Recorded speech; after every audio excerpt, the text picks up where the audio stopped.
భక్తివర్ణ ప్రేక్షకులకు శుభోదయం 3/8/2025 నుండి 9/8/2025 శనివారం వరకు ద్వాదశ రాశుల ఫలితాలు.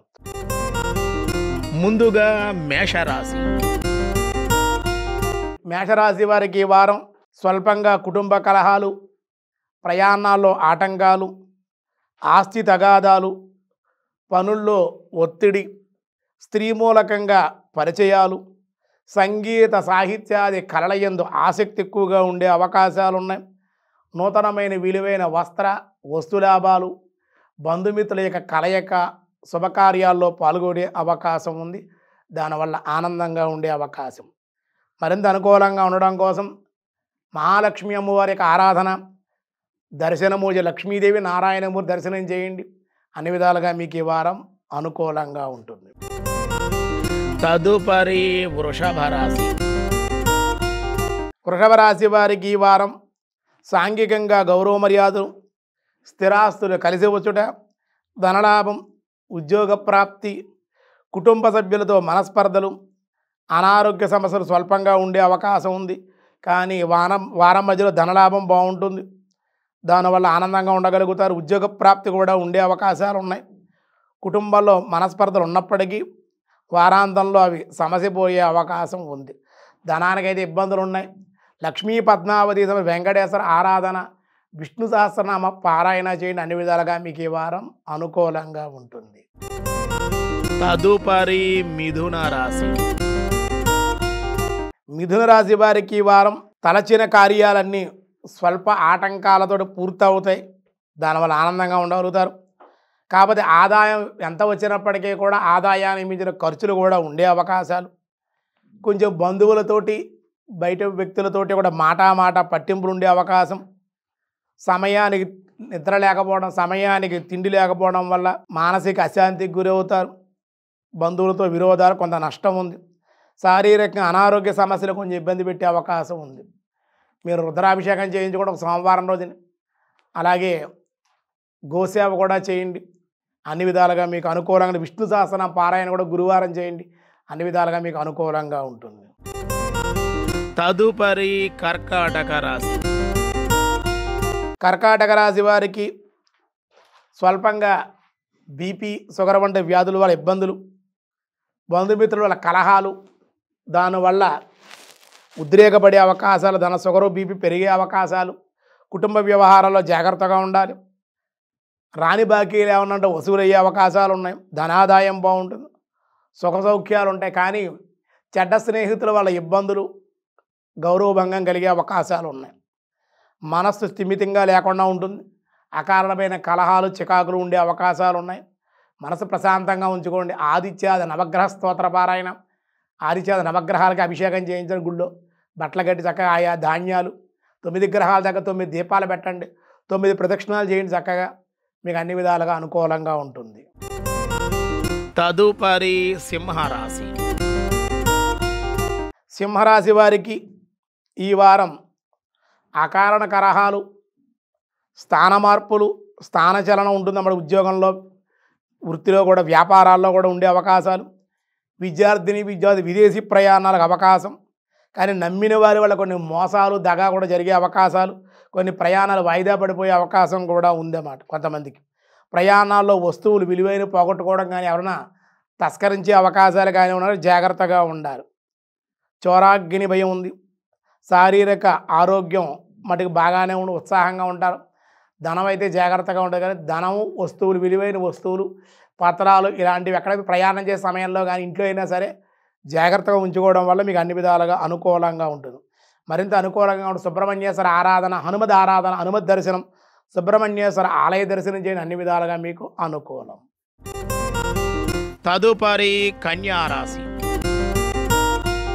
కన్యారాశి వారికి శుభ ప్రయత్నాలు నెరవేరే అవకాశం, పాత బాకీలు వసూలయ్యే అవకాశాలు, ధన గౌరవాదులు పెరిగే అవకాశం, విలువైన వస్త్ర లాభాలు, శత్రువులే మిత్రులే మీకు సహకరించడం, కళల యందు ఆసక్తి ఉంటుంది. ధన సమృద్ధి కూడా ఉంది. కానీ శారీరకంగా అనారోగ్యత, మతిస్థిమితం లేకపోవడం, మతిమరుపుగా ఉండడం, కోపంగా ఉండడం, అందరితో విరోధాలుగా ఉండే అవకాశం కూడా ఉంది.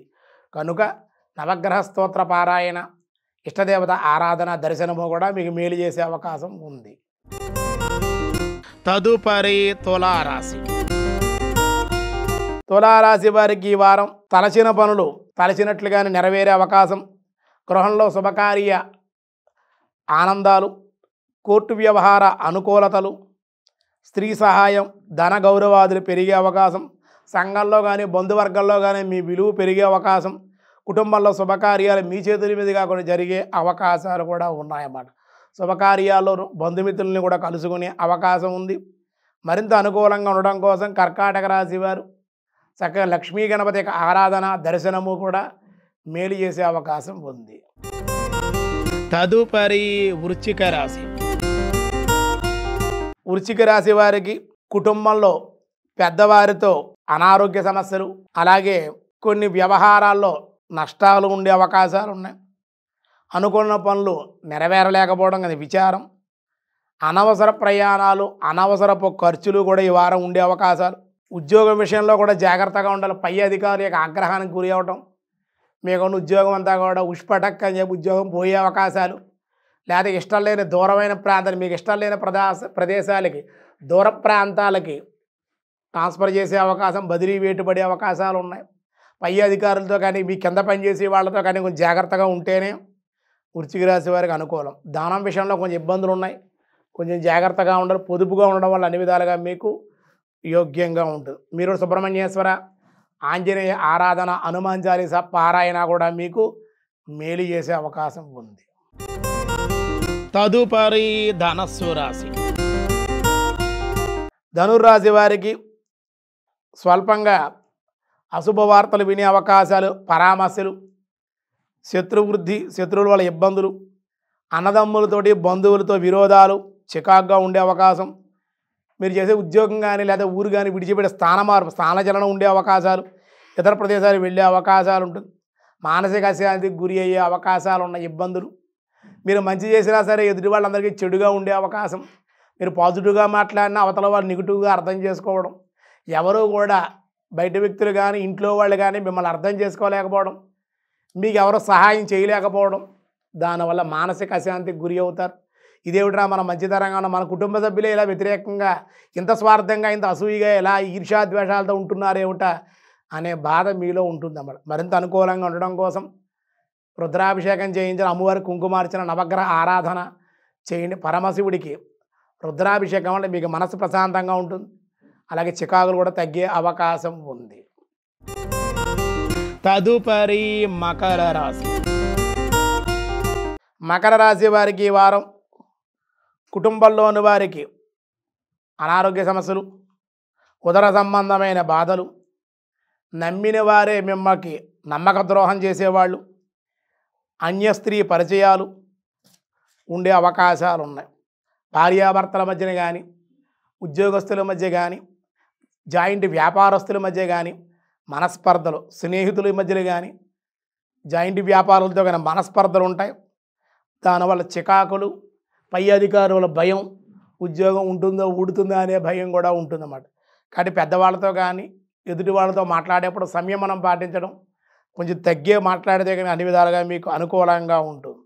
ధనం అయితే ఏదో రూపంలో వస్తుంది. మానసిక అశాంతి వారంలో ఉండే అవకాశాలు ఉన్న. శనివారం వెంకటేశ్వర ఆలయ దర్శనం, విష్ణు సహస్రనామంతో తులసార్చన, స్వామికి చేయించిన నీలం పుష్పాలు కూడా స్వామికి సమర్పించి వెంకటేశ్వర స్వామికి అఖండ దీపారాధన కూడా చేయండి. అన్ని విధాలుగా మీకు అనుకూలంగా ఉంటుంది. తదుపరి కుంభరాశి. కుంభరాశి వారికి చేయి కృషిలోను, వృత్తి వ్యాపారాల్లోనూ అభివృద్ధి ఉంది. ధనలాభాలు కూడా ఉన్నాయి. విలువైన వ్యక్తులు పరిచయాలు, విలువైన ఆభరణాలు, రావాల్సిన బాకీలు వసూలు అవ్వడం, అధికారుల యొక్క అనుగ్రహం, శత్రువులే మిత్రులే మీకు సహకరించడం మీకు ఆనందాన్ని ఇస్తుంది. హెల్పింగ్ నేచర్, ఉపకార గుణం ఉంటుంది మీకు. ధనలాభం, కుటుంబ సౌఖ్యం, కుటుంబంలో ఆనందం, ప్రయాణాలు ఉన్నాయి. ఈ వారం అంతా ఆనందంగానే ఉంటారు. మరింత అనుకూలంగా ఉండడం కోసం వెంకటేశ్వర గోవిందనామాలు చదవడం, వెంకటేశ్వర ఆలయ దర్శనం చేసుకోవడం అన్ని విధాలుగా మీకు శ్రేయోదాయకం అని చెప్పబడుతుంది. తదుపరి మీనరాశి. మీనరాశి వారికి ఈ వారం బంధుమిత్రుల వల్ల అధిక ఖర్చులు, అధిక ధన వ్యయము, అనారోగ్య సమస్యలు, పిల్లలకి అకారణమైన అనారోగ్యాలు కానీ పిల్లలతో కూడా అకారణమైన కలహాలు కానీ ఉండే అవకాశాలు, విద్యార్థులు విద్య యందు ఆటంకాలు, కుటుంబ వ్యవహారాల్లో తగాదాలు, కుట్రల్లో, అపనిందలో కూడా మీనరాశి వారికి ఈ వారం ఉండే అవకాశాలు. ఉద్యోగస్తులు కూడా ఇబ్బందులు ఉన్నాయి. ప్రభుత్వ రంగంలో పనిచేసేటువంటి వాళ్ళకు కూడా ఇబ్బందికరంగానే ఉంది. చిరు వ్యాపారులకు లాభాలు ఎక్కువగా ఉన్నాయి. జాయింట్దారులకు అయితే మిశ్రమంగా లాభాలు ఉండే అవకాశం ఉంది. ఇంకా మరింత అనుకూలంగా ఉండడం కోసం శని ప్రభావం ఉండడం వల్ల నువ్వులు దానం చేయడం, శనేశ్వరి తెలపిష్ట నివేదన చేయడం, నల్ల నువ్వులతో దీపారాధన చేయడం, దశరథ కొరత శనేశ్వర స్తోత్ర పారాయణ చేయడం వల్ల అన్ని విధాలుగా మీకు అనుకూలం. ఈ వారంలో ఈ 3వ తేదీ నుండి ఈ 9వ తేదీ వరకు ఈ కాలమానంలో 8వ తేదీ వరలక్ష్మి వ్రతం వచ్చింది. ఈ సంవత్సరం 5 వారాలు రావడం వల్ల పౌర్ణానికి ముందుగా వచ్చేటువంటి భవిష్యోత్తర పురాణంలో చెప్పబడినట్లుగా పౌర్ణానికి ముందుగా వచ్చేటువంటి శుక్రవారం అన్నారు కాబట్టి పౌర్ణానికి ముందుగానే వచ్చింది. కానీ 3వ వారం 5 వారాలు రావడం 3వ వారం అయినా పౌర్ణానికి ముందే శుక్రవారమే మనం తీసుకోవాలి. వరలక్ష్మీదేవి వ్రతాన్ని ఆచరించండి. విశేషంగా అమ్మవారిని ఆరాధించడం వల్ల విశేష సత్ఫలితాలు కలుగుతాయి. లక్ష్మీం క్షీర సముద్ర రాజతనయాం శ్రీరంగధామేశ్వరీం దాసీభూత సమస్త దేవవనితాం లోకైక దీపాంకురాం శ్రీమన్మందకటాక్షలబ్ధ విభవద్ బ్రహ్మేంద్ర గంగాధరాం త్వాం త్రైలోక్య కుటుంబినీం సరసుజాం వందే ముకుంద ప్రియాం. లక్ష్మీం క్షీర సముద్ర రాజతనయాం, క్షీర సముద్రంలో వచ్చింది అమ్మవారు. శ్రీరంగధామేశ్వర వైకుంఠ ధామానికి అధిష్టానురాల, వైకుంఠానికి అధిపతి, గృహలక్ష్మి అన్నట్లుగా వైకుంఠం గృహానికి ఆవిడే లక్ష్మి.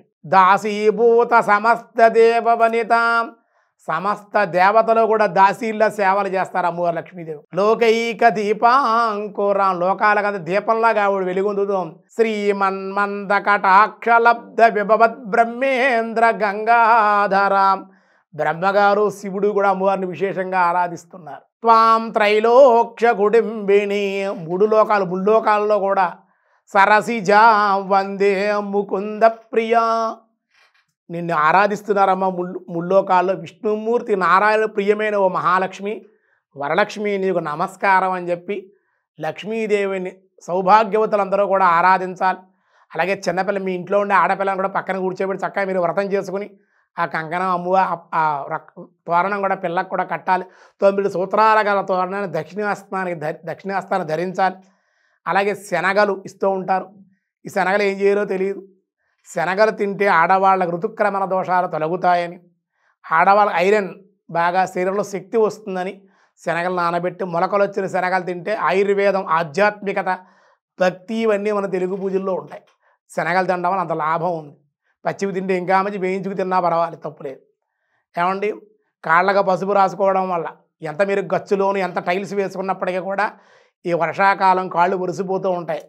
స్వచ్ఛమైన పసుపు, కల్తీ లేని పసుపు రాసుకోవడం, అందుకే రాయాలి. ఇంటికి వచ్చినప్పుడు ముత్తైదులుగా లక్ష్మీదేవిగా, సరస్వతీదేవిగా, పార్వతీదేవిగా భావన చేయమని పక్కింటి ఆవిడ, ఎరుగుంటి ఆవిడ, లక్ష్మి గారి ఆవిడ అనకూడదన్నమాట. వచ్చినవాడు అమ్మవారు స్వరూపంగా భావించాలి. వచ్చిన వాళ్ళు ఏ పానకమో సాధు శీతల పానీయం, చల్లటి నీరు, డ్రింకులు అవన్నీ ఇస్తున్నారు, చాలా మంచిది అనుకోండి. రిటర్న్ గిఫ్ట్ మట్టికి లేవనుకోండి, ఈ సాధు శీతల పానీయాలు అవన్నీ కూడా చక్కగా ఇవ్వవచ్చు. అలాగే ఒక జాకెట్ ముక్క ఇవ్వకుండా 2 జాకెట్ ముక్కలు తాంబూలం ఇస్తే చాలా మంచిది. అలాగే గంధం ఇవ్వడం, ఆ ముత్తైదు ఆశీర్వచనం తీసుకుంటే చాలా. ఈ విధంగా వాయిన దానం కూడా చేసుకుని వరలక్ష్మి వ్రతాన్ని ఈ విధంగా ఆచరించాలి. రిటర్న్ గిఫ్ట్లు ఇవన్నీ మనకి శాస్త్రంలో ఎక్కడ చెప్పబడలేదు. డబ్బును వాడు ఇచ్చుకుంటాడు. ఇప్పుడు పేరెంటాన్ని పిలవాలంటే భయపడుతున్నారు. ముత్తైదులు కూడా ఏం చేస్తారంటే పేరెంటాన్ని రావాలంటే ఏమిస్తావు మీ ఇంటికి వస్తే, రిటర్న్ గిఫ్ట్లు ఏమున్నాయి అంటే గిఫ్ట్ల కోసం వెళ్తున్నారు. ఆ పక్కింటి వాడు వ్రతం చేసుకుంటుంది, ఆ వాయినం అందుకుంటే మనకు సౌభాగ్యం, అక్షతలేదు ఆశీర్వదించి ఆవిడ సౌభాగ్యం ఎవరికీ లేదు అన్నమాట. రిటర్న్ గిఫ్ట్ ఏమిటి, ఏమిస్తావు నువ్వు, మీ ఇంటికి వస్తే ఏమిస్తావు, మా ఇంటికి వస్తే ఏం తెస్తావు, అలా తయారైపోయింది అన్నమాట. అలా ఉండకూడదు. మన సాంప్రదాయాన్ని పాటిస్తూ ఉండాలి. చక్కగా పిలిస్తే పేరెంటాన్ని తెలుసున్న వాళ్ళు అయ్యి ఉండాలి. కొత్తగా ఎవరైనా వచ్చిన పేరెంటానికి వెళ్ళారు కానీ మీ ఆభరణాలు దోచుకుపోతారు అన్నమాట వాళ్ళు. అలా కూడా జరుగుతున్నాయి, టీవీలో చూస్తున్నాం కదా మనం. కొత్తగా తెలియని వాళ్ళ ఇంటికి పేరెంటానికి వెళ్ళకూడదు. తెలుసున్న వాళ్ళు అయ్యి ఉంటేనే వాళ్ళ ఇంటికి పేరెంటానికి వెళ్ళి నలుగురితో వచ్చేయాలన్నమాట. చక్కగా ఈ విధంగా తెగేసుకుని ఆభరణాలని 7 వారాల నగలు వెళ్ళకూడదని చెప్పారు. జాగ్రత్తగా ఉండాలని తెలియజేస్తూ ఆడవాళ్ళకి సౌభాగ్య వాయిన దానం తీసుకోవడం వల్ల ఇవ్వడం వల్ల కూడా చాలా మంచిది అని చెప్పారు.